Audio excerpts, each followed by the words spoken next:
Hello everyone, I'm Dr. Sapna Tadwal. I'm working as a professor in the Department of Management at St. Andrews Institute of Technology and Management. Today I'm going to start lecture 1 of consumer protection, which is the subject taught in BBA 6th semester. These are the topics I'm going to cover in this lecture: definition of the term consumer, significance of the consumer, types of consumer, consumer protection, need for consumer protection, term consumer buying motives.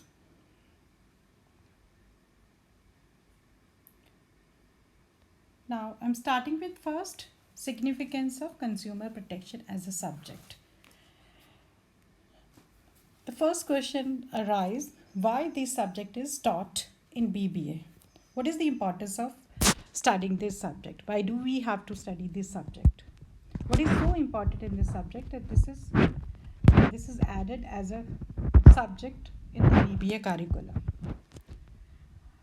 The consumer protection as subject actually educate people about their rights and responsibilities. It educate how grievances related to goods should be redressed. It educate as how judicial body requires to provide them with the justice. It educate what are the it educate where one should complain and what is the procedure of making complaints. So consumer protection, there are different laws we study in consumer protection: the Competition Act, then Competition Act, then Consumer Protection Act 1986, then other acts are also there: Right to Information Act, which tells us so what are our basic rights, what are our basic rights, and what rights we have got as a Indian citizen. And if there is if someone, some business house, someone is deceiving us, what path or what is the procedure we should follow to get justice. So where we should complain and what is the procedure of complaint. So all the laws tells us about these things, and this is very important because every day as human we purchase goods. Every day we are purchasing goods. We are purchasing durable goods, semi-durable goods, perishable goods, and sometimes traders they charge higher prices also. And some traders they indulge into malpractices. They do adulteration to goods. They spoil goods. They pollute our environment. So as a public, as a person, as an Indian citizen, everybody one should have knowledge of consumer protection, and everyone knowledge have should have knowledge about RTI Act. Everyone should have knowledge about other acts related to our well-being. So this subject is very important. I'm starting with the introduction. With, with changing times, the economic and business environment of India also went through a change. In the 1980s and in 1990s, India opened its economy and truly became a global trading partner with the world. This exposed the customers to a new products, but also to new problems also. With the Consumer Protection Act 1986 was enacted to safeguard the consumers from these new problems. It protects the consumers from exploitation that business practices to make profit, which in turn harm the well-being of the consumer and society.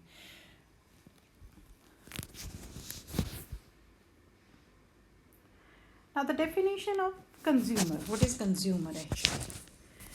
Section 2D of Consumer Protection Act says that consumer means any person who buys goods for consideration which has been paid or promised or partly paid and partly promised under any system of deferred payment, and includes any user of such goods other than person who buys such goods for consideration paid or promised or partly paid or partly promised, or under any system of deferred payment when such use is made with the approval of such persons but does not include a person who obtains such goods for resale for any commercial purpose. This is very clear from this definition that consumer is a person who purchase goods for a consideration. He may have paid the amount fully, or he may have paid partially, or he may have promised partially promised to pay. But under this consumer definition, those persons are not cons who purchase for the resale or who purchase for the commercial purposes. They are not consumers as per the Consumer Protection Act. So the Consumer Protection Act is valid only to those consumers who purchase for their own use, not for the commercial purpose or not for the resale purpose. Now, the second part of the definition says hires or avails any services for a consideration which has been paid or promised or partly paid and partly promised, or under any system of deferred payment, and includes any beneficiary of such services other than person who hires or avails of the services for consideration paid or promised or partly paid and partly promised, or under any system of deferred payment when such services are availed of with the approval of first mentioned person. Yes, second part is also very clear. According to Section 2D of the Consumer Protection Act, the same consumer is a person who hires or avails of services for a consideration which has been paid, fully paid, or promised to pay, or partly promised to pay. But if he is hiring for the commercial purposes, then this doesn't come under consumer definition as per Section 2D of the Consumer Act. So consumers are the basic economic entities of an economy. All the consumer consume goods and services directly and indirectly to maximize an utility. A consumer is a person, in a simple words, I would like to say in simple word, a consumer is a person or a group who intends to order or purchase goods, products or services primarily for personal, social, family, household and similar needs, not directly related to entrepreneurial or business activities. So if a person is purchasing for the commercial purposes, entrepreneurial activities, business activities, then he will not be called as a consumer. So consumer purchases for his use, his family's use, his household use and other needs. Now the importance or significance of the consumers in an economy. Consumers are a very important part of any economy. Consumers encourage demand. Consumers are the main source of demand for all the goods. The producers of the industrial goods or the producers of actual agriculture products are all producing various items according to the demand in the market. So whatever producers produce, that is as per the demand of the consumer. If consumer demand X commodity, then all will produce X commodity. If consumers will demand Y commodity, then all the producers are going to produce Y commodity. Then they will shift from X to Y commodity for production. So according to Professor Marshall, it is the demand which controls the production or market. Hence, the consumer create demand in the market and producer produce goods or services accordingly. Now the next is create demand for various products. So the different consumers have different types of demand. Or a single consumer can also demand different types of product. Yes, Mr. A can demand A, B, C, D products or X, Y, Z products. And these demands of consumers encourage the producer to produce various types of products in the market. For example, some consumer, they want to consume paddy, rice, or some wants to consume wheat, and maybe one single consumer he wants to consume rice as well as wheat. The third importance is increased demand for goods. Consumer create more demand for all the types of consumer goods like durable, semi-durable, perishable. Durable consumer goods include furniture, utensils, television, etc. And for semi-durable goods like clothes, books, shoes, etc. On the other hand, perishable goods like bread, butter, vegetable, fruits, etc. all are demanded by the consumer for their consumption purposes. So, as the consumer increase their demand, the producers increase the production of the commodities. If there is a demand, more demand for perishable goods, then there will be more producers producing perishable goods. If there is a more demand for durable goods, then producers will shift to the durable goods. So producers produce as per the demand of the consumers. Then enhance service diversification. So whatever diversification we find in the market is diversification means different types of product. For example, there is chips. Chips are found in different taste now. So this diversification is as per the demand of the consumers. Consumer, they want diversification. That is why, just because of the consumer demand, producers are producing different products. So consumer not only consume different variety of goods but also consume large variety of services to maintain standard of living. So these include health services, educational services, banking, insurance, transport, etc. So day by day the consumption of these services rising. This is leading enhancement of service within the our economy. So day by day services and goods diversification is increasing in India because consumers are demanding it. The next topic is kinds of consumers.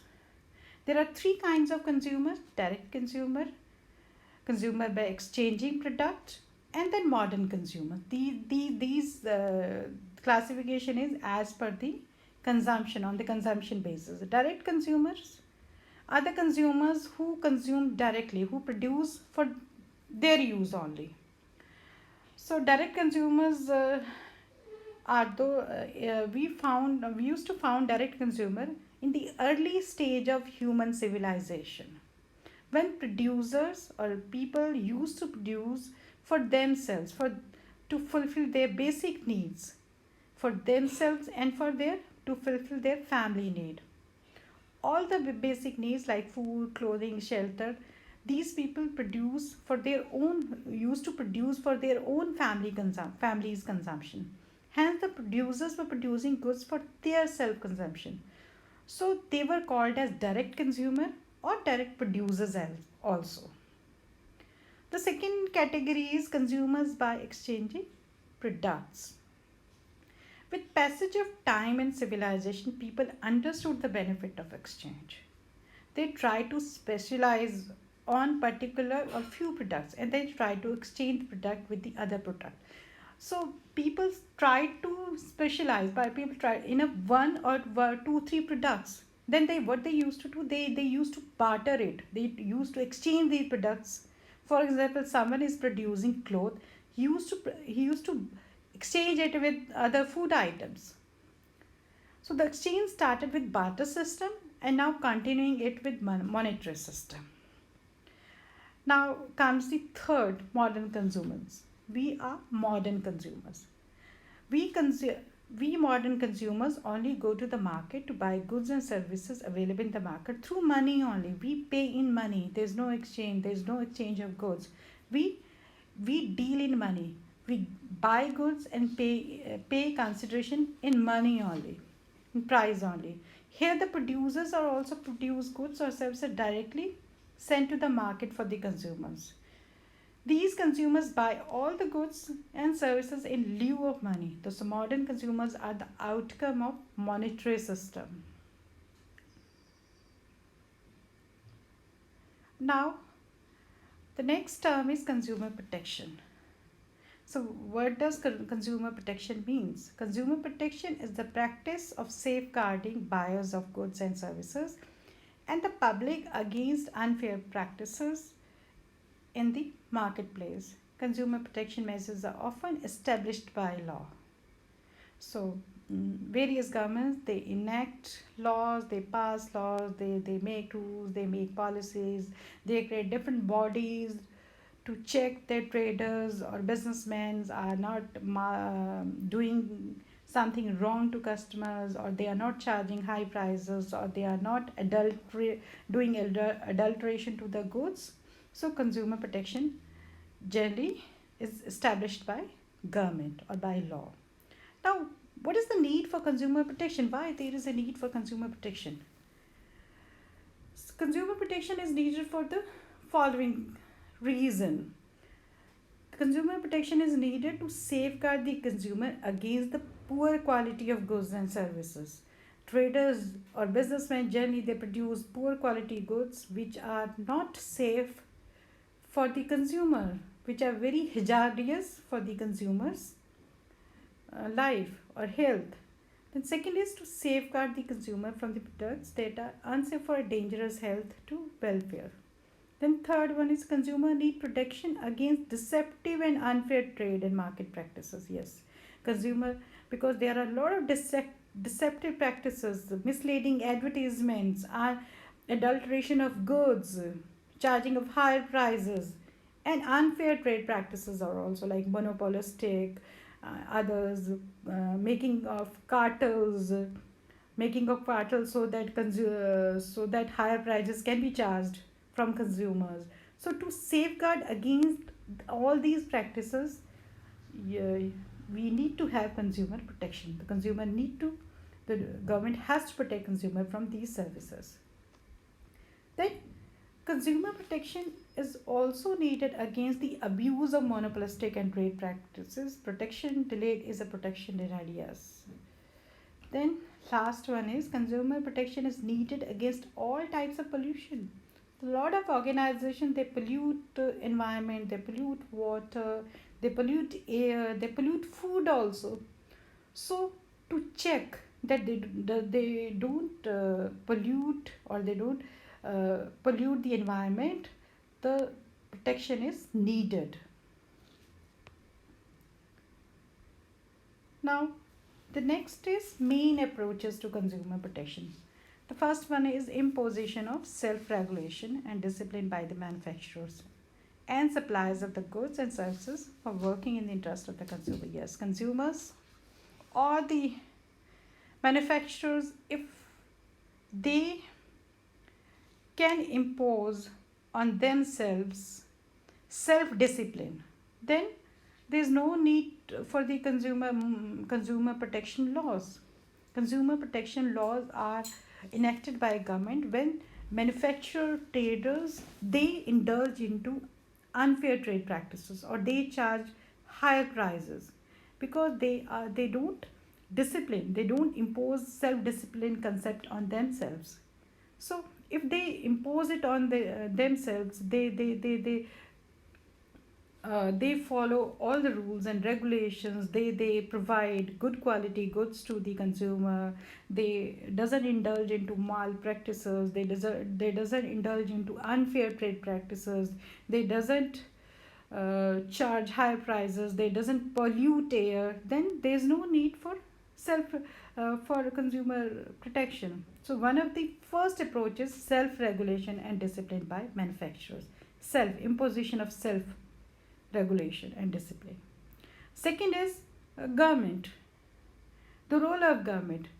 If manufacturer businessmen are not imposing self regulation on themselves or they are not self disciplined, then definitely government has to intervene, government has to pass new laws to control or to safeguard consumers against these malpractices, against these unrestricted trade practices.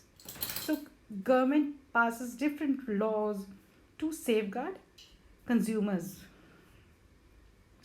Then the third approach is voluntary organization, voluntary consumer organizations. Different NGOs voluntary consumer organization, cooperative societies work to safeguard the interest of the consumer. These NGOs actually educate the consumer about their rights against malpractices, unfair practices, and charging of higher prices by traders, and also provide the legal assistance to the needy ones. These voluntary consumer organizations, they educate people by different modes, by organizing fairs, by organizing poster competition, by organizing skits or dramas, and they also provide legal assistance to the needy ones, because in India, so most of the consumers, they are uneducated. They doesn't have a proper knowledge of legal battle, or how to make complaint, where to make complaint, what is the procedure of making complaint. So these NGOs generally help these people, and people who cannot afford lawyer, or so they provide lawyers also. Then the last topic of today's lecture is consumer buying motives. Buying motives are those motives of consumer which are sufficiently stimulated so as to induce the consumer to buy the products. These are the needs which are pressing needs, causing anxiety and restlessness to the customer. So much so that the consumer has to make effort to buy a suitable product. Buying motive is a motive which can be satisfied by purchase of the commodities. Today, I'm in this lecture. I'm just discussing the concept of consumer buying motives in detail. I'm going to discuss this topic in my next lecture, lecture 2. And in that topic, I'm going to discuss different buying motives, and I'm going to discuss buying motives, the concept of consumer buying motives in detail.